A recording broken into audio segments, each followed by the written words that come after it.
Oke, bismillahirrahmanirrahim. Assalamualaikum warahmatullahi wabarakatuh. Kita jumpa lagi di kuliah Sistem Informasi Manajemen di pertemuan ke-11. Hari ini kita akan mendiskusikan lanjutan dari materi kita minggu lalu terkait sistem informasi apa saja di fungsional organisasi. Nah, hari ini kita akan membahas terkait dengan sistem informasi sumber daya manusia dan keuangan. Oke, kita akan bahas satu persatu. Yang pertama terlebih dahulu terkait dengan sistem informasi sumber daya manusia. Oke, apa itu sistem informasi sumber daya manusia? Kalau dulunya fungsi ini bernama Departemen Personalia, gitu ya. Nah, sekarang berubah namanya menjadi fungsi sumber daya manusia, di mana menunjukkan bahwa manusia di dalam organisasi adalah sumber daya ekonomis yang paling penting, ya, karena sekarang keberhasilan sebuah perusahaan juga akan tergantung dari bagaimana kualitas dari sumber daya manusia tersebut. Oke, secara garis besar sama ya, untuk sistem informasi itu pasti ada input, ada model, kemudian ada output ya. Kemudian di sini ada basis data, teknologi yang digunakan dan juga pengendalian. Nah, output yang diinginkan dari adanya sistem informasi sumber daya manusia ini apa saja sih, gitu ya? Di situ ada 5. Yang pertama adalah informasi terkait dengan perencanaan tenaga kerja. Jadi di situ nanti informasi yang dibutuhkan oleh manajer untuk merencanakan kebutuhan tenaga kerja baik dalam jangka pendek maupun jangka panjang. Nah, informasi ini apa saja sih gitu ya? Digunakan untuk analisis turnover atau perputaran tenaga kerja, kemudian ada anggaran biaya tenaga kerja, dan juga bagaimana merencanakan tenaga kerja itu sendiri. Jadi kapan dilakukan rekrutmen dan lain sebagainya. Nah, di sini yang kedua itu ada informasi pengolahan tenaga kerja. Nah, informasi-informasi ini terkait dengan apa? Terkait dengan contohnya informasi yang dibutuhkan terkait dengan pelatihan, kemudian penilaian atau evaluasi kerja, evaluasi keahlian yang dimiliki oleh tenaga kerja, kemudian ada peningkatan karir, kedisiplinan, realokasi jabatan gitu ya. Jadi pengolahan tenaga kerja di sini memuat informasi tersebut.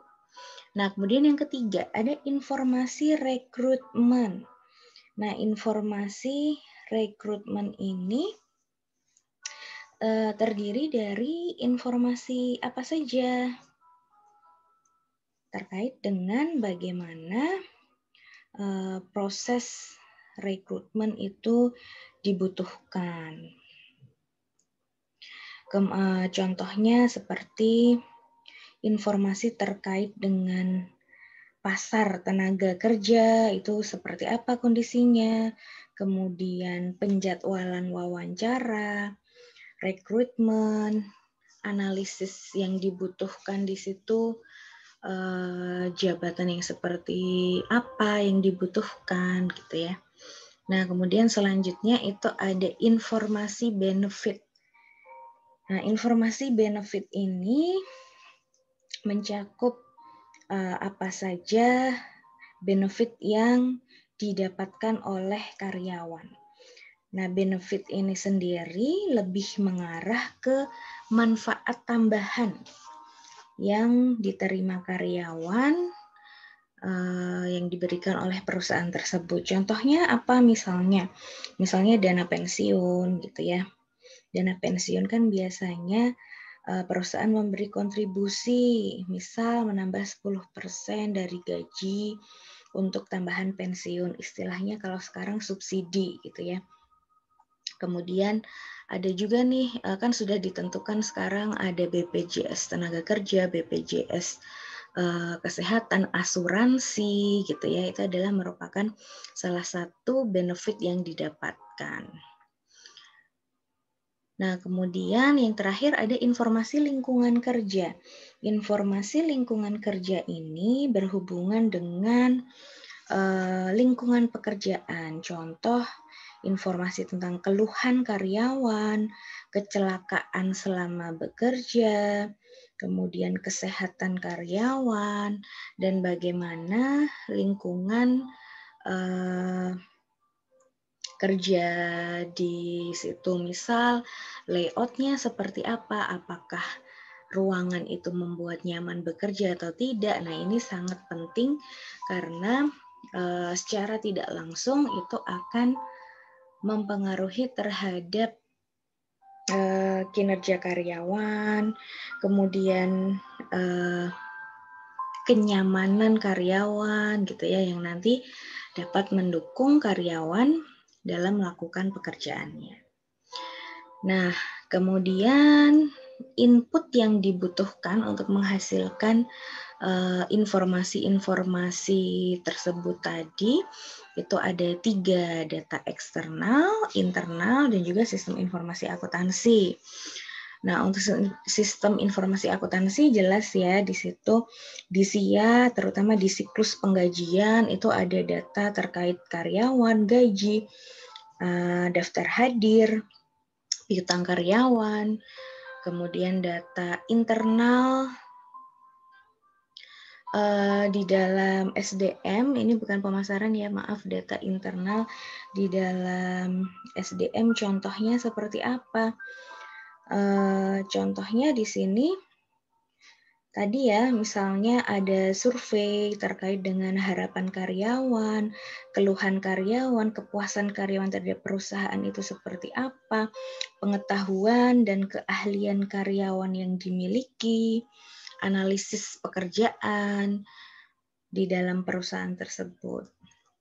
Nah, sedangkan untuk data eksternal, ini adalah data-data yang didapat di luar perusahaan. Contoh, ada peraturan pemerintah terkait dengan besaran UMR, kemudian ada berapa tunjangan hari raya yang harus diberikan, seperti itu. Kemudian ada kontrak dari serikat pekerja. Nah, kalau di Indonesia itu ada misalnya serikat buruh, seperti itu ya. Kemudian data dari lulusan universitas. Nah, ini biasanya database terkait dengan lulusan terbaik universitas akan digunakan sebagai data eksternal perusahaan untuk memilih karyawannya gitu ya. Jadi biasanya ada kerjasama antara kampus dengan pihak perusahaan yang mana nanti akan menyalurkan mahasiswa yang baik atau berprestasi terbaik yang akan direkomendasikan seperti itu. Nah, itu termasuk ke dalam data eksternal. Nah, kemudian model ini seperti apa? Model ini bermacam-macam yang akan digunakan. Model matematis ya biasanya untuk menghitung gaji, menghitung bonus, besaran kompensasi seperti apa, terutama kompensasi dan benefit itu akan berbeda di setiap karyawan. Nah, ini ada model perhitungan matematisnya. Oke, itu untuk sistem informasi SDM. Nanti bisa teman-teman lihat sendiri ya di sini informasi yang digunakan oleh ketiga level manajemen. Jadi top manager di bagian SDM akan menggunakan informasi ini sebagai apa? Perencanaan strategis gitu ya. Kemudian middle manager dan juga lower manager. Jadi bisa teman-teman pelajari lebih lanjut. Oke. Ini sudah ya.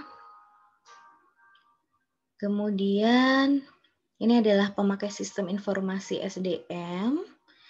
Jadi tidak hanya digunakan oleh manajer SDM saja, tapi bisa digunakan oleh eksekutif lainnya juga.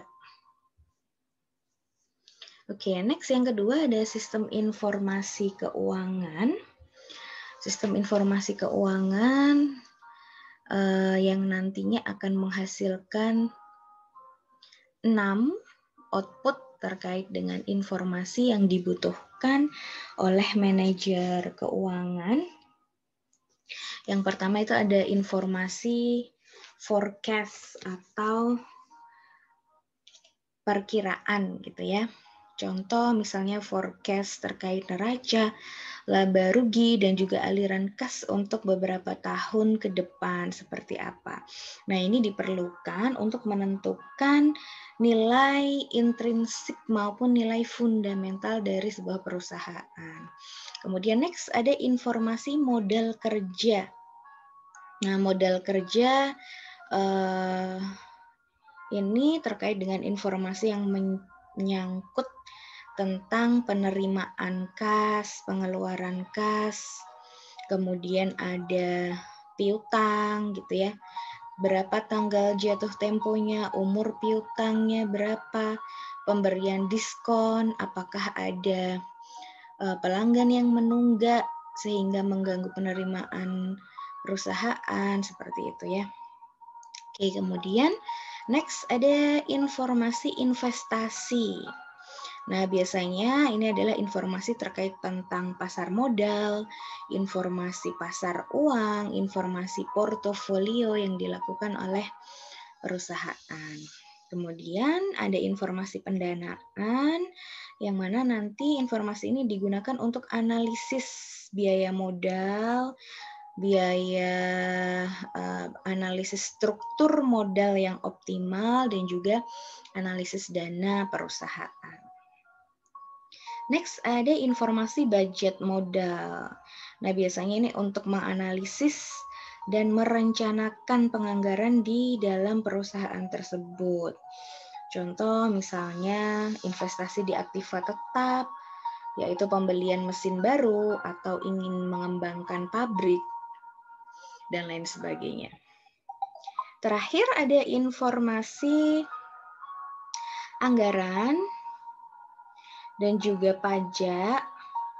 Itu terdiri dari informasi-informasi pajak yang digunakan untuk analisis varian gitu ya. Jadi perbedaan antara anggaran dan juga realisasinya. Kemudian ada pertanggungjawaban dari pusat-pusat pertanggungjawaban. Ini ada di dalam informasi anggaran dan juga pajak. Oke, kita lihat ini untuk pengguna di level manajemen ya. Nanti teman-teman bisa pelajari lebih lanjut secara detail.